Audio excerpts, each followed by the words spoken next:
Electronegativity is something that we're not going to focus too much on now, but it comes up again and again and again. It's the tendency of an atom to attract electrons that are in a shared covalent bond. It's very, very similar to the idea of electron affinity, right? The tendency for atoms to actually gain electrons in a chemical reaction. And that's something that we could measure. And we did that the last time, right? The scale for electron affinity, you can actually measure it. And it's measured in kilojoules, kilojoules per mole of electrons. So many kilojoules of energy are actually released for every mole of electrons that are gained by an atom in a chemical reaction. And that goes hand in hand with ionization energy, the amount of energy it takes to lose electrons. And that's also measured in kilojoules per mole. But the electronegativity scale isn't something that we could measure. This is something that Linus Pauling came up with to help us understand the general trend of electronegativity. So it's not absolute, it's just a relative scale. And in fact, when you look in the textbook, if you read this in the textbook, it gives you rules about the difference in electronegativity, or the delta, all right? So the delta is a difference. And the textbook will tell you that if the difference in electronegativity is less than 0.4, then it's what they call a nonpolar covalent bond. And we talked about polar covalent bonds and nonpolar covalent bonds the last time. So if it's less than 0.04, it's considered to be nonpolar covalent. And if it's somewhere between 0.4 and 2.0, it's considered to be a polar covalent. And just to remind you the difference between polar and non-polar covalent, they're both covalent bonds, meaning that the bonds will have a shared electron pair, okay? But in a polar covalent bond, like what we had with HF, but this results in a polar covalent bond. When you have a difference in electronegativity, the electrons are not shared equally between the two atoms involved in the covalent bond. Whereas when you do have the same atom type on both sides of the bond, it is shared equally, and that gives you a non-polar covalent bond. And honestly, for the purposes of this class, the ones that for sure are going to be non-polar covalent are these 7 diatomic molecules, because it's the same atom type on both sides of the bond. So those will always give you a non-polar covalent bond.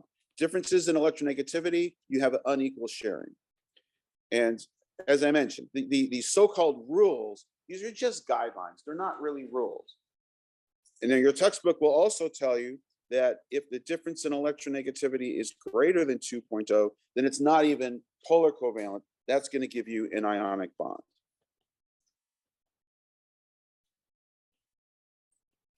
Now you look at some other textbooks and it gives you slightly different guidelines. And I'm not going to hold you to these guidelines. In fact, I want to put these in parentheses. In fact, now that you've got them down in your notes, I'm going to shrink this down because I really don't want you to focus on this. Right? I'm telling you what it is, because when you read this in the textbook or any textbook, you're going to see these guidelines. And yes, down the road, there may be some usefulness for you to know these guidelines. But for now, I want you to just focus on what I told you before. If there's a compound that consists of a group 1 or group 2 metal that is in a complex with a non-metal, that's going to be an ionic bond, okay? And if you've got 2 nonmetals in the compound, that's going to be a covalent bond. And if the 2 atom types in the covalent bond are different, there's going to be a difference in electronegativity. So that's going to create a polar covalent bond. And we're not going to concern ourselves in this class with the relative strengths of those polar covalent bonds, the magnitude of the dipole moments. Remember, that creates this dipole moment here. And the dipole moment has magnitude and it has direction. And we are going to be thinking a little bit about the direction of these dipoles, but we're not going to stay so focused on the absolute magnitude of it. But that magnitude comes from the difference in the electronegativity. So delta En, the difference in electronegativity gives us the magnitude. So I'm telling you that, but we're not actually going to be making those measurements. You can actually measure the magnitude of a dipole moment, but we're not doing that in this class. All right, but with respect to electronegativity, what I do want you to stay focused on is, in general, which ones have the highest electronegativity. And that's going to be up here in the upper right-hand corner: nitrogen, oxygen, and fluorine. These not only have the highest relative electronegativity, they also are the atoms with the smallest radius with the high electronegativity.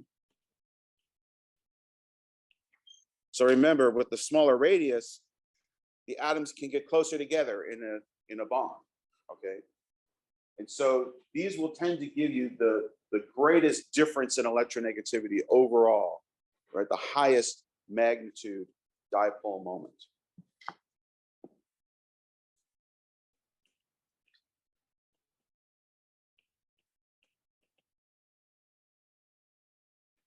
And I'm just going to use that symbol to keep reminding you of that symbol for what a dipole moment is.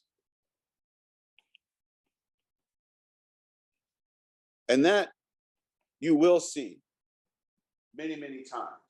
And especially when we have bonds with nitrogen, oxygen, and fluorine. So definitely remember those three. Okay, so that just reminds us that really it's not just ionic, it's not just covalent. And if it's covalent, when does it become polar versus nonpolar? When does it jump from being nonpolar to being ionic, right? This issue of, these rules that I just told you about, and then I told you to ignore. And that's really because there are no absolutes with this, right? We have a sliding scale. There's a whole spectrum going from nonpolar covalent all the way over to ionic. And the textbook uses sort of this color scheme. Now, what is absolute is if you've got a diatomic molecule like molecular chlorine, this will be nonpolar covalent. And at the other end of the spectrum, right, if we have our group 1 or group 2 metal with a nonmetal, that will be ionic. Okay, and pretty much everything in between is going to give us our polar covalent. And with our polar covalent, we're going to have our dipole moment with the delta negative side where the arrowhead is, and the delta positive side where the tail is. Okay.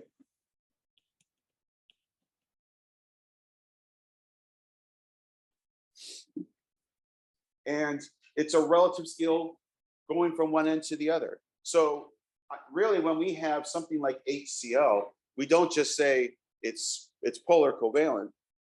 We could actually characterize some of these as having 60% covalent character and 40% ionic character. Or some other molecules like HF might have a higher ionic characteristic to it than a polar covalent characteristic to it. So it does get very, very convoluted in that sense. But the main point I want to leave you with is that it's not absolute. We've got a sliding scale. There's really a spectrum. Yes. So the dipole moment is when it's like a partial. Yeah. So the question had to do with what's a dipole moment, and it's when the charge is skewed. So you've got more electrons on one side of the bond than you have on the other side of the bond. And we diagram it using this arrowhead, showing that we have an uneven distribution of electrons. So that's going to give us some negative, more negative on one side. That means it's going to be more positive on the other. If it really was an ionic interaction where an electron is lost from one atom and gained to another one, then that's a complete transfer of a full 1+ charge or 1- charge in this case. This is a partial, right? The lowercase delta is partial. So it's not a full 1-. or not a full 1+. Right? That's what you would get with an ion. Okay, so now let's go over the rules of building a Lewis structure of compounds. And as we do this, I want to keep you focused on what the overall goal here is. The goal of Lewis structures of covalent compounds is that we want to show the most stable arrangement of the valence electrons in a molecule.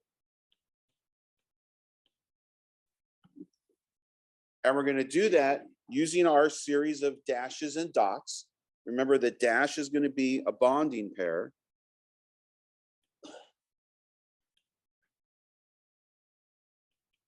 Which is also called a shared pair.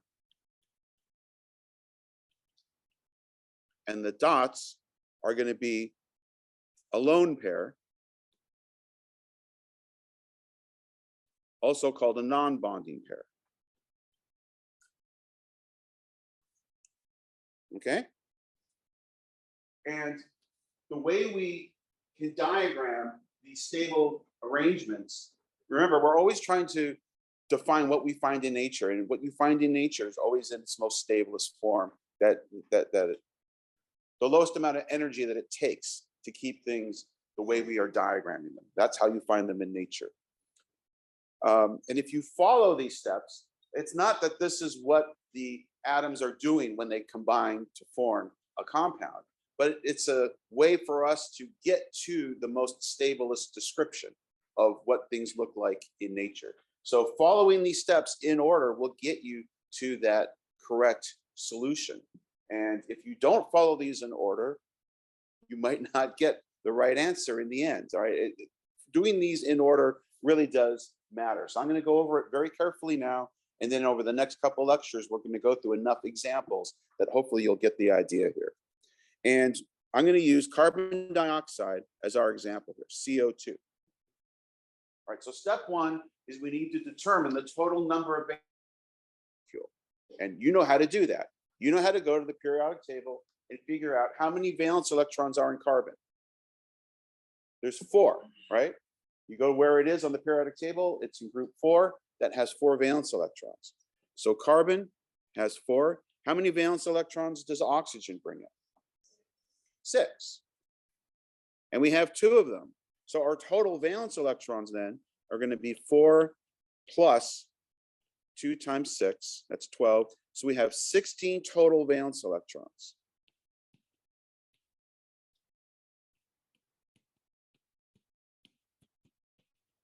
So we need to keep track of 16 valence electrons that we're going to diagram with either dashes or dots.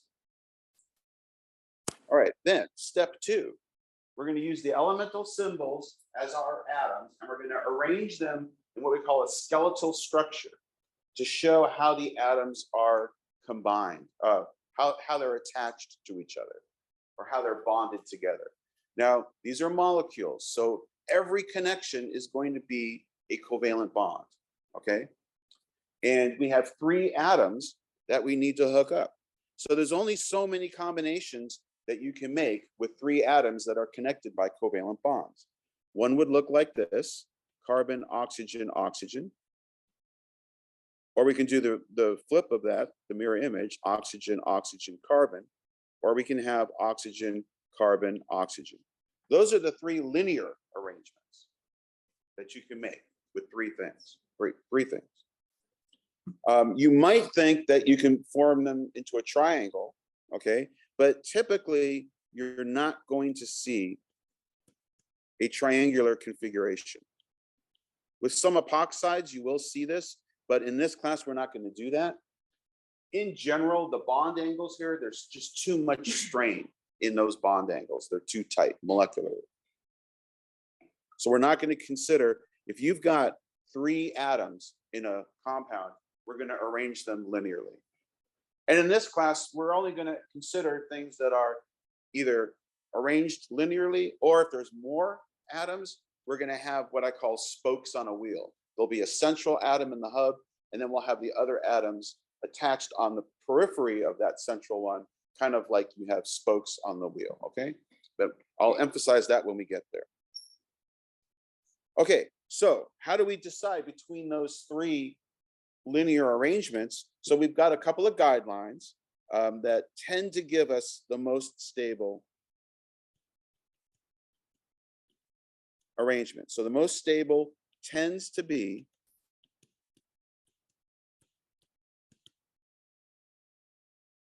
having the lowest electronegative atom is in the center. Now, I just told you electronegativity, we're not going to be using it that much, but in general, right, we find that this is true, that you've got the lowest electronegative atom is in the center. Now, I'm not going to have you memorize the electronegativity scale.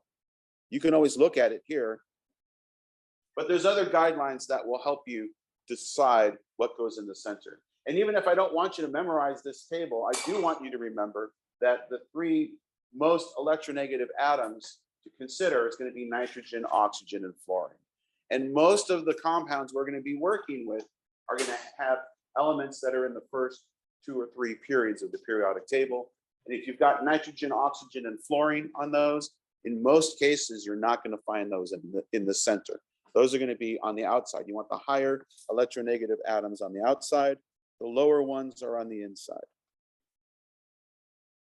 But what often helps you make these decisions is that in general, okay, molecules tend to be symmetrical if they're going to be most stable.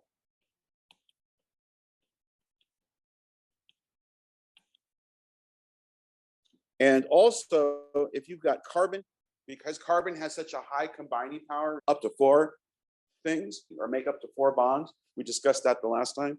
So if you have carbon in your molecule, it will almost always be in the center, almost always.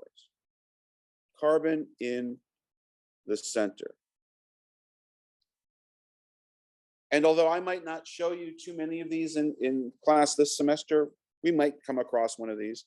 If you've got molecules that have multiple carbons in them, then usually those carbons are bonded to each other in the center. Okay?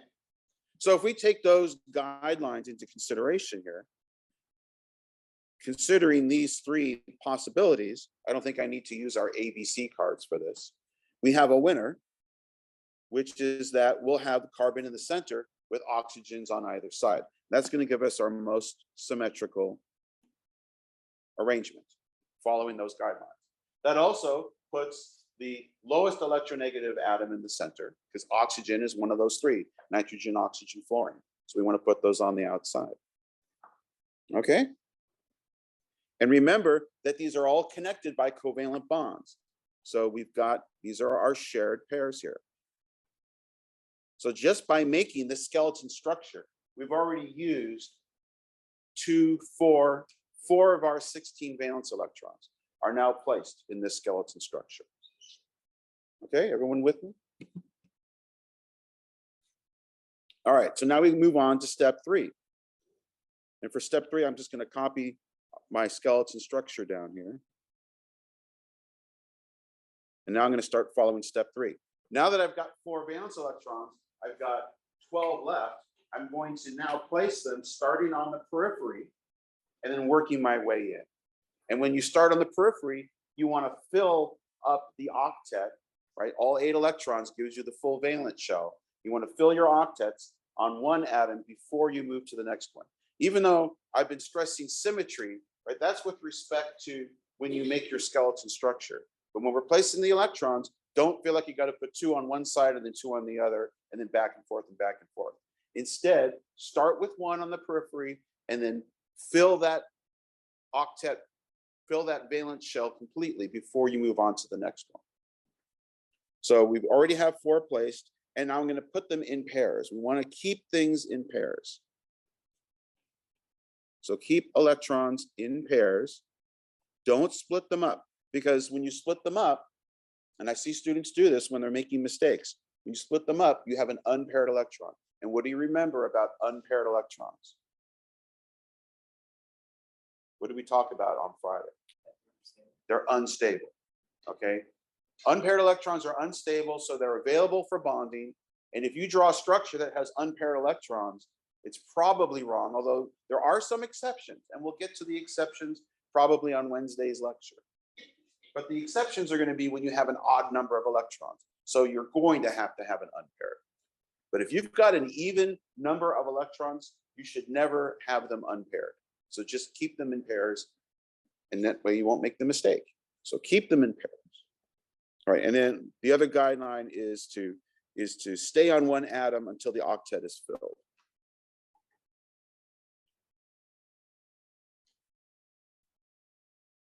Until the octet is full. So doing that, now putting them in lone pairs around the outside, right, around the periphery. So 4 are already placed, 5, 6, 7, 8, 9, 10. Now the oxygen on the left is full because it has 2, 4, 6, 8 electrons. Now 2 of them are in a shared pair, but remember, when they're sharing, each atom thinks that it owns both of them. So that oxygen on the left is considered to be full. Does everyone see that? All right, so now we move to the one on the right. 2, 4, 6, 8, 10, 12, 14, and 16. Now the oxygen on the right is full with a complete octet as well. And I've placed all 16 electrons. Do not place more electrons than you know you have to work with. That's why doing step 1 is crucial. It's the first one. We know that we have 16 to use. You can't use more than 16. And if you haven't used all 16, you better find a place for it, okay? All right, so now we inspect, number 4, we inspect each atom for having a complete octet. The oxygens are complete. What about the carbon? The carbon's not complete, is it? How many valence electrons currently are shown associated with that carbon in the center? You say 2, 4. Remember, each bond is 2 electrons. So that carbon in the center thinks that it is surrounded by 4 electrons, the way that we've drawn this structure. So now we need to do a little bit more. Now we go on to step 5. But make sure that you do these steps in order, because if you start doing step 5 before you've placed all your electrons, you're going to make a mistake. What we're going to do now is start making double and triple bonds. And the mistake is that students start making double and triple bonds before they've placed all of their valence electrons around, around the molecule, okay? Do things in order. All right, so the process here is we're going to turn a lone pair into a shared pair. And the lone pair has to come from an atom that already is satisfied for a complete valence shell. So the way we diagram this is I'm going to take a lone pair and I'm going to turn it into a shared pair. So I have a little arrow here, okay? And so let's draw that this way. Now I only have 2 lone pairs on that one, and now I've got a double bond. So I've turned a lone pair into a shared pair. I haven't done anything to the right-hand oxygen yet, so I'm going to keep that one looking the same. And hopefully you'll see why this works. If I took, well, we can't take anything from the carbon. The carbon doesn't have any lone pairs, so there really was no choice. But you got to take the lone pair from an atom that has a completed valence shell.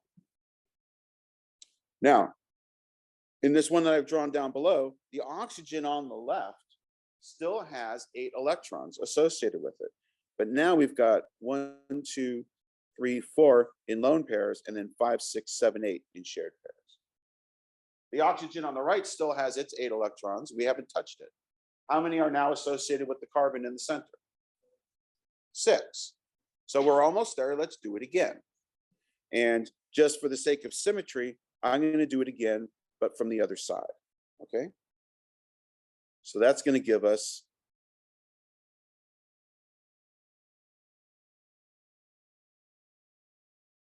this.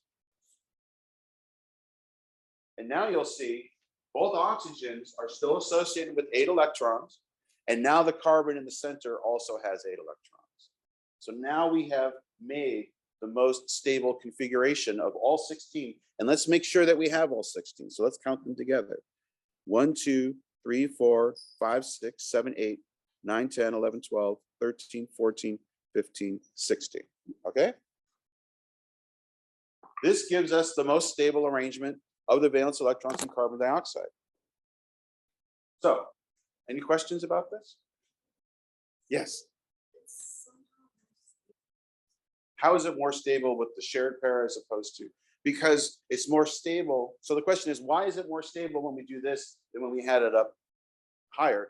And the simple answer for that is when it was up higher, we didn't have a complete octet on the carbon, right? So having the valence shell full is the most stable place, just like when it was back with ion formation in chapter 3. That's a good question. Any other questions? Why is the dot sideways? I mean, just the way I drew them around. So that's another good question. Why is the dot basically drawn the way that I drew them, sideways versus diagonally or whatnot? The Lewis structure just has to diagram things the right way as far as where the valence electrons are placed. But showing them as diagonals like that, as opposed to, let's say, if I show them like this, there's no difference. What it's showing is that there's 2 lone pairs on the oxygen and there's 2 shared pairs on the oxygen. Okay, just like showing them in a line versus showing them in a bend shape, it doesn't matter for the Lewis structure. No other questions on this? How about, why did I take the electrons from one side or the other side? Why not take them both from the same side? Would that work? Would it be less stable that way? Well, perhaps, but let's take a look. What if I took both lone pairs from the same oxygen? Would I still get a satisfactory result? Let's do that. Let's show it like this. Whoops. So let's go back to this same starting point. But now I'm going to take both lone pairs from the same side, from the same oxygen. That's going to give us this. Now there's only one lone pair left, and the other 2 turn into shared pairs. And in fact, if we did it on the left-hand side, we can take both lone pairs from the right-hand side as well.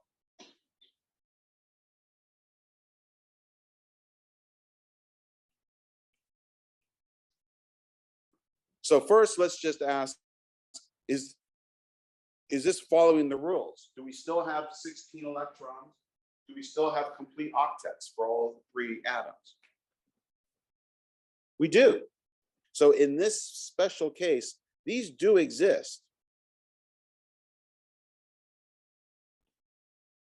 But they're not as stable.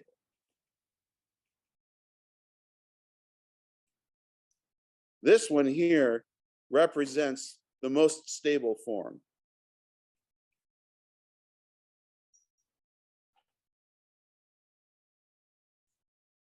And what we're going to do on the next slide is look at a way for you to assess which is the most stable configuration. Not just by looking at, is it symmetrical or difference in electronegativity. All right, so we're going to look at that carefully. But before I go on there, let me just highlight what step 6 says to do. And we already did step 6. Recheck that all the atoms have octets and that all the valence electrons are accounted for. And then you'll see there's a little asterisk at the bottom. Make sure that the central atom has sufficient orbitals to accept extra electrons. So we're gonna do that later. All right. On Wednesday's lecture, we're going to come back to this and I'll tell you what that means. But for now, I want to go and tell you about formal charge, because this is looking at the formal charge. That's what's going to allow us to assess if we have multiple choices, like what we showed here for carbon dioxide, how you can assess what the most stable configuration is going to be. The formal charge is essentially, if we were to able to zoom in on each atom of our molecule and look at how the electrons are distributed around those atoms, we can assess what we call the formal charge. It's the localized charge around each atom in a molecule. And our goal here is actually listed at the bottom of this slide, but we want to minimize the formal charge. In other words, we do want things as distributed as evenly as possible. So if you can find something that's symmetrical, that's usually going to be the most favorable distribution and will give you the lowest overall formal charge. And when things are not distributed evenly, we will have formal charges on the atoms due to the disproportionate arrangement of the electrons. Formally, for formal charge, this is how we consider it. We take the number of valence electrons that are in each atom, as you would normally find it, and then you're going to subtract the number of valence electrons that are associated with each atom in the molecule that we draw with the Lewis structure. You know, that sounds kind of like a lot of words, right? Electrons associated with. The way we count that is by taking the number of electrons that are in lone pairs, and we'll take 1/2 of the electrons that are in shared pairs. Now, this is, of course, assuming equal sharing.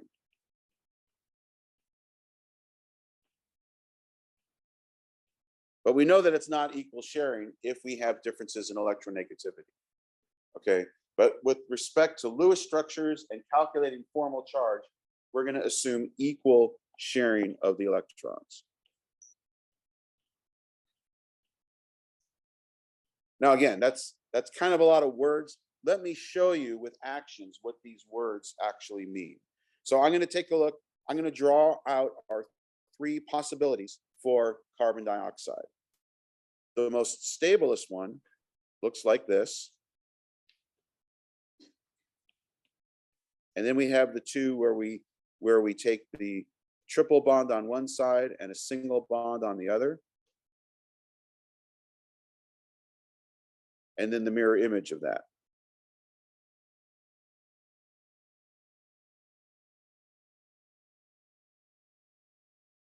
And let's assign what the formal charge is on all of these atoms in these 3 configurations. So following these rules, or the calculation for formal charge, it's the number of valence electrons in each atom is found in nature. So how many valence electrons are on oxygen?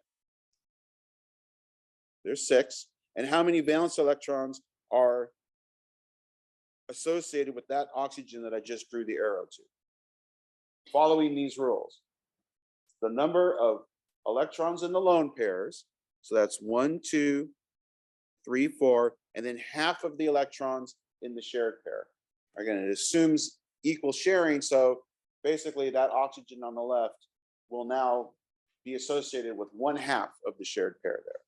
So that gives us 1/2 of those, that's 5, and 1/2 of those, that's 6. Everyone see that? So that's 6 minus 6 equals a formal charge of 0. So I'm going to put that down right here. Now, it's drawn the same way, okay? So we're going to have the same formal charge on that oxygen as well. It comes in with 6 valence electrons, and it is surrounded by 6 valence electrons. So that's also going to be 0. The carbon comes in with how many valence electrons? 4. So it comes in with 4. How many are associated with the carbon as it's drawn on the left-hand structure? 4. There's 1/2 of the electrons in each of those 4 shared bonds. So that's 4 minus 4, that equals 0. So the structure on the left has no formal charge. The electrons are evenly distributed, and you already recognize that based on the symmetry. But rather than assuming that symmetry is always best, go to the trouble of figuring out the formal charges just to make sure. Now, if this seems a little complicated to you because of like valence electrons and associated, we're doing it by valence electrons because that's all that we're showing in the Lewis structure. Really, the formal charge is coming from the total number of negative charges surrounding an atom relative to the number of protons in that atom. So if you wanted to count up the protons in oxygen and add to that 6 valence electrons, the other 2 that are in the completed valence shell below it, right? The numbers will still come out the same. So the computation is actually easier if you just stay focused on the valence electrons. But the numbers come out to be the same. So what does it look like for these other 2 here? When we've got an oxygen that has a triple bond and one lone pair, what's the formal charge on that oxygen? Well, it comes in with 6. How many is it surrounded by? Only 5. 1, 2, and then half of these, 3, 4, 5. So 6 minus 5, that has a formal charge of 1 plus. What about the oxygen over here on the right-hand side? It comes in with 6, but now it's surrounded by how many? 7. So that has a formal charge of 1 minus. And the carbon comes in with 4, and it's still surrounded by 4. And overall, carbon dioxide is net neutral. So if you do have formal charges, they better balance themselves out. And they do. But here you can see that in this, it's a little bit less favorable because it's not evenly distributed. Now we have overall a little bit more of a negative charge on one side, and that gives us a little bit of a positive charge on the other side of the molecule now. Yes, question. Where do we get the 5? The 5 and the 7. So the 5 and the 7 come from this calculation up here. We're counting the number of electrons in the lone pairs and then half of the electrons in the shared pairs. So the 5 came from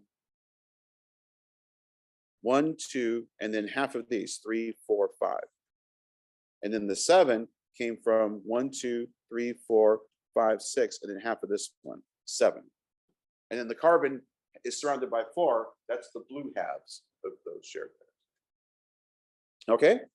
And we'll have the same formal charges just in reverse on this one here. So 1 minus, 0, and 1 plus.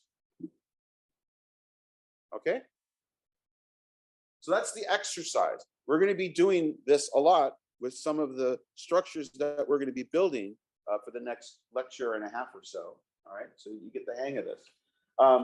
But overall, again, at the bottom, your goal here, again, let's just elaborate on that. The most favorable Lewis structures, they have the fewest number of non-zero formal charges.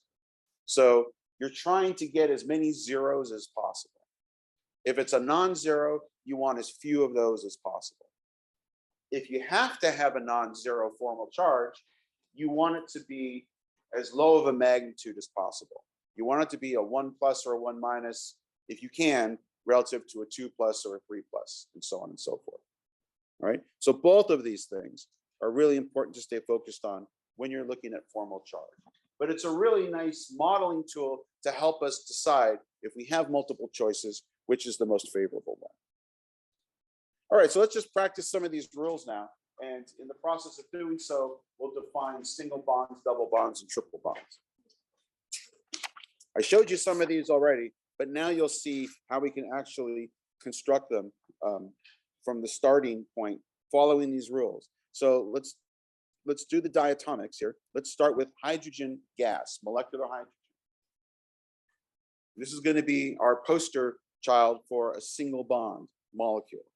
How many valence electrons total do we have to work with molecular hydrogen? Just 2. So we have 2 electrons to place. So we're going to make our skeleton structure. There's only one possibility of how these can be connected. And in doing so, we've just used our 2 valence electrons in that shared bond. So that's it. That's the Lewis structure for molecular hydrogen. And we're using a single bond. All of these will have single bonds in them to start with because we have molecules here, covalent compounds. All right, for a double bond, we'll use molecular oxygen. How many valence electrons do we have to work with? Total. 12. Each oxygen brings in 6. 6 plus 6 is 12. So we've got 12 electrons to place. Let's start by building our skeleton. That places 2 of them. Let's put the rest in. 4, 6, 8, 10, 12. That's it. I want to put 14 to fill in the octet, but I can't because I've run out of valence electrons. So now we need to go to the next step. We're going to take a shared pair and turn it into a lone pair. And this is where that rule comes into play. You have to take the lone pair from an atom that already is completed for its octet. Don't write this down, all right? Because I'm going to show you the wrong way to do this. If we took the lone pair from the oxygen that isn't completed and turn that into a shared pair, then what we're going to end up with is this.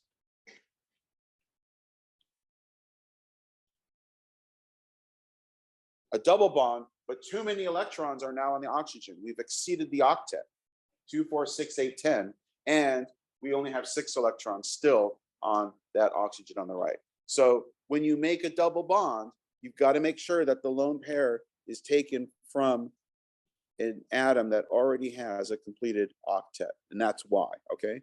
So let's take it from here. That's going to give us this.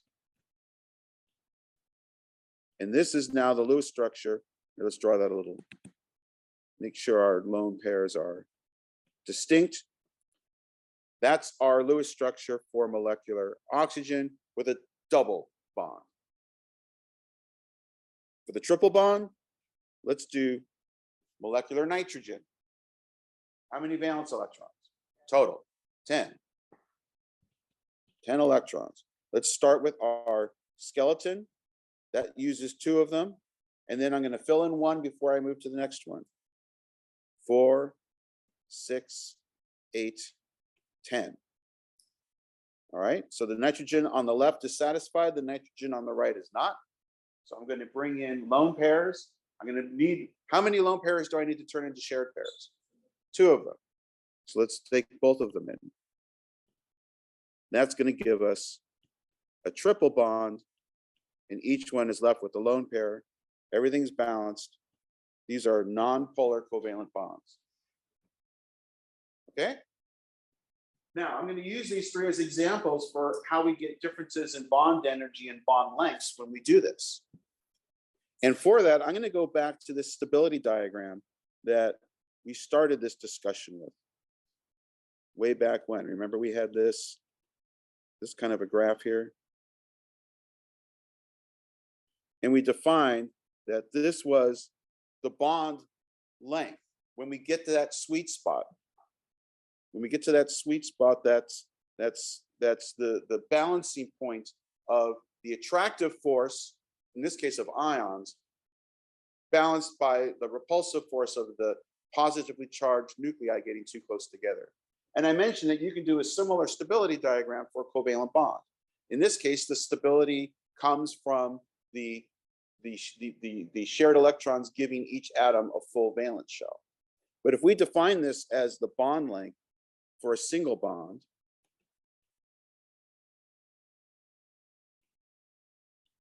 okay, and here let's just use carbon as an example, because carbon you'll find can exist in molecules with both a single bond, a double bond, or a triple bond. So let's say this is a single bond between carbon. If we have a double bond between carbon, what do you think is going to happen for the attraction? Is a double bond going to give you more attraction or less attraction? Who thinks it's more attraction? Who thinks it's less attraction? Okay, so it's going to be more attraction because when you have shared electrons to form a bond, that sharing is an attractive force. So the more shared pairs you have, the more of an attractive force there is. So if we had a double bond here, we would get a curve that looks kind of like this. And now the bond length, this would be of that of a double bond. And again, for carbon, it would look like this. If we had a triple bond in carbon, it would be even more. There's more attraction. You still have the same repulsion of the 2 positively charged carbon nuclei, but with more and more shared pairs, you're having more attractive force to overcome the repulsive force. So if in a triple bond, it might look something like this.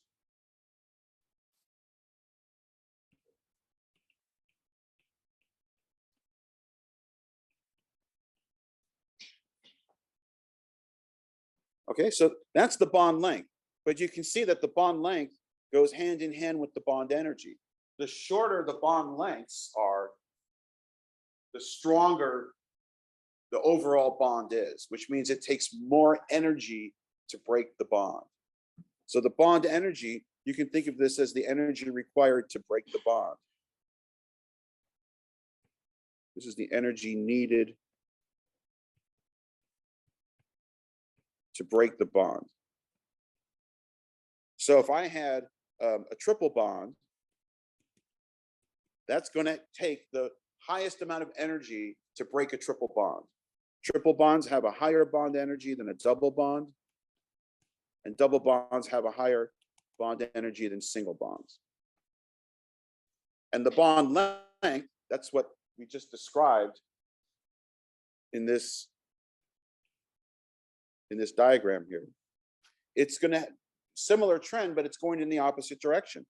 The triple bond, because it's a stronger bond, more attractive force, it's going to be shorter. So the triple bond, the length is shorter than the length of a double bond and is shorter than the length of a single bond. Okay, so opposite trends, but for the same reason. Okay, I'm going to introduce one more thing to you here. Actually, maybe I won't do bond order just yet. Why don't we save bond order, and instead I want to leave with going through a couple of examples of drawing Lewis structures, just to get this a little more established. Let's end on something to practice rather than something new.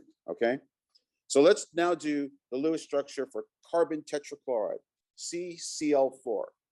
So step one, we want to count the valence electrons. How many come in from carbon? 4. How many come in from chlorine? 7. And how many chlorines do we have? 4. So we need 4 times 7, which is 28 plus 4 equals 32 electrons that we need to place. Now, we've got a total of 5 atoms here. And I told you earlier, if it's just 3, they're going to be linear. And if it's more than 3, we're going to do what we call spokes on a wheel. Okay, so more than 3 atoms, you're going to have spokes on a wheel, meaning that you've got a central atom and then atoms on the periphery.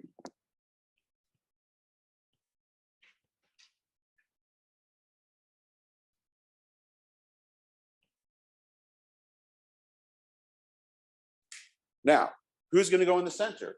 Carbon or chlorine? Carbon. Carbon's always in the center. So let's put carbon in the center, connected by the chlorines. Now, you don't have to draw this as a cross. Okay, you can draw it any way you want as long as you show that there are 4 chlorines connected to the central carbon with a covalent bond, with a dash. That gives us 2, 4, 6, 8 electrons are placed. 10, 12, 14, 16, 18, 20, 22, 24, 26, 28, 30, and 32. Okay? Do them slowly and carefully and neatly, especially if you're asked on an exam to draw one. I need to be able to see very clearly what you're trying to draw. Okay? And that's the Lewis structure for carbon tetrachloride. Should we do this one? We can try. How many valence electrons for carbon? 4. Hydrogens. We have 2 hydrogens. 2. And 1 oxygen. 6. So that's 12 electrons. So we're going to do spokes on a wheel with carbon in the center. Carbon, oxygen, and 2 hydrogens down here. That places 6 electrons. 2, 4, 6. Let's do the rest. 8, 10, 12.